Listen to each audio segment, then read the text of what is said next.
Like most commercial fisheries, Lac Serreire and Badger's Holt close their doors during the winter months, allowing Simon and Karina to attend the exhausting task of fishery management.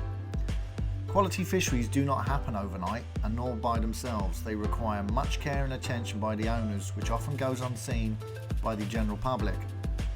Lac Serreire and Badger's Holt are no exception, and Simon and Karina work tirelessly over the winter period with the help of a few trusted friends to ready the waters for the coming season. From swim improvements to tree cutting, chalking the lakes to winter feeding, the work is endless.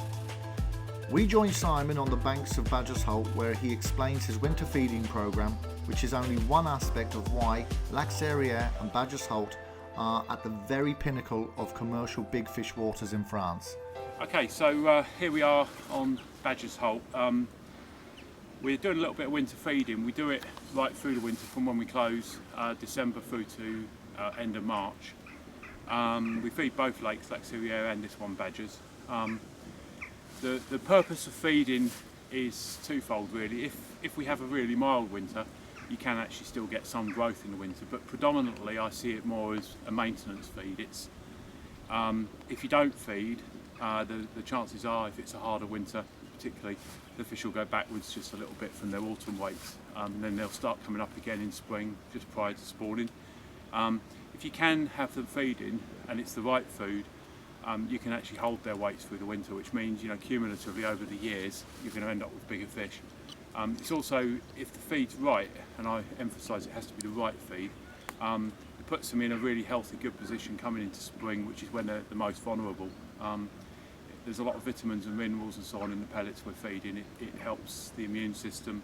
It gives them the best chance of getting through that kind of vulnerable period in spring around spawning time. The amount we feed is absolutely temperature dependent.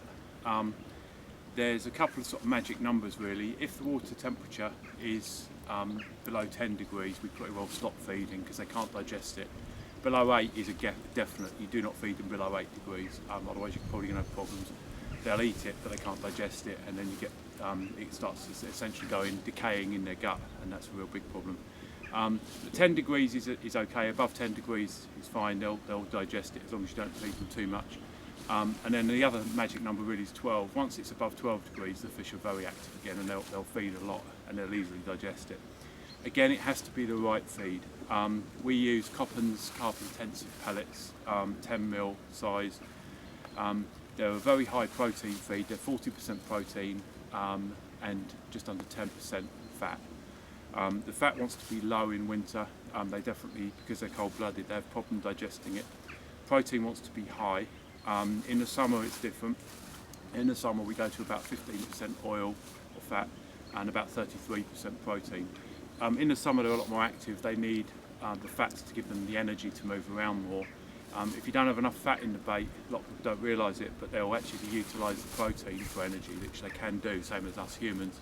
So if you provide them enough fat, they'll get all their energy from the fat, meaning they can use the protein for growth. That's really important.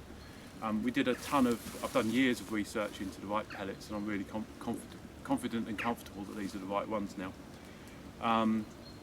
So yeah, the amount we feed very much depends on temperature. If we were a fish farm in the summer with this particular type of feed, then the recommendation is 1.8% or say 2% roughly of the biomass of carp you've got in the lake. Down at about 10 to 12 degrees, it's about 0.2% of the biomass, and that's a daily amount. So that means the range on a lake like Badger's Holt, I know the exact biomass or close to it.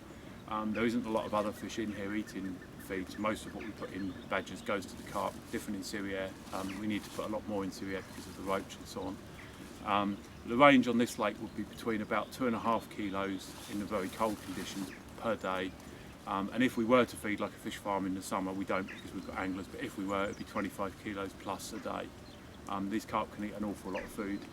There's an awful lot of very big fish in here. The average weight in Badger's, just out of interest, is about 20 kilos, a bit over now. It's about 48 or 49 pounds, so it's about 22 kilos or something like that.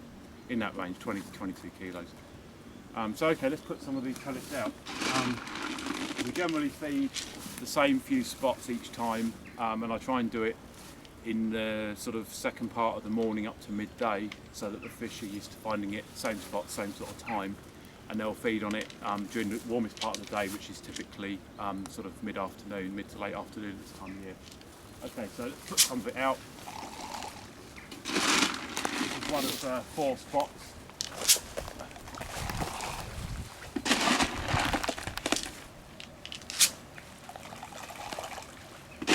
And it's good to scatter it enough that if there's a group of fish, you know, A, they'll find it more easily, and B, a group of fish, all of them get the same amount. You don't want it put out like from a bait boat or something, you know, in a little tiny pile, because it's easier for them to miss it and harder for a bigger group of them to feed on it.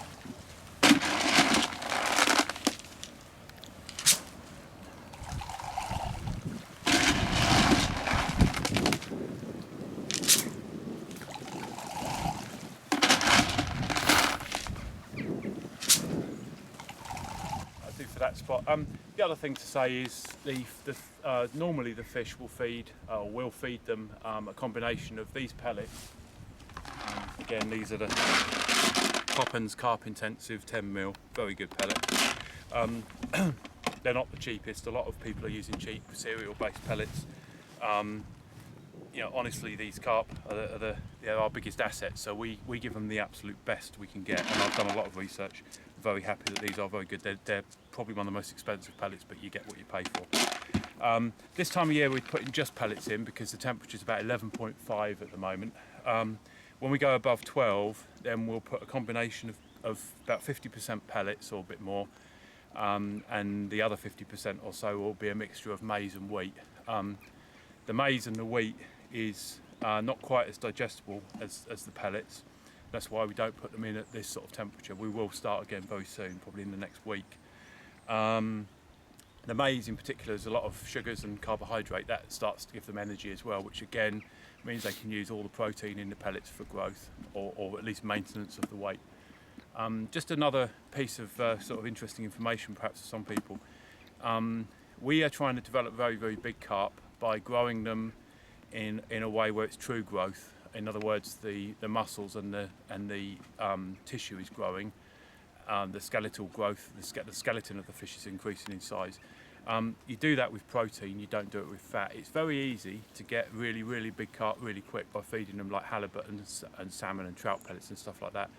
You'll get the fish very big very quick. You'll take a 40-pound fish to a 50-pound in no time, but its life expectancy will be very much reduced. Some people may remember back in the 80s there was a lot of people using really plugging baits in massive amounts of oil, especially in Durrance, Kent area. And those fish, they went big really quick, but they died really quick. So I'm not a believer of making them fat with oil. I'm a believer of true growth based on protein and skeletal growth. So yeah, there we go, that's what we do here in the winter.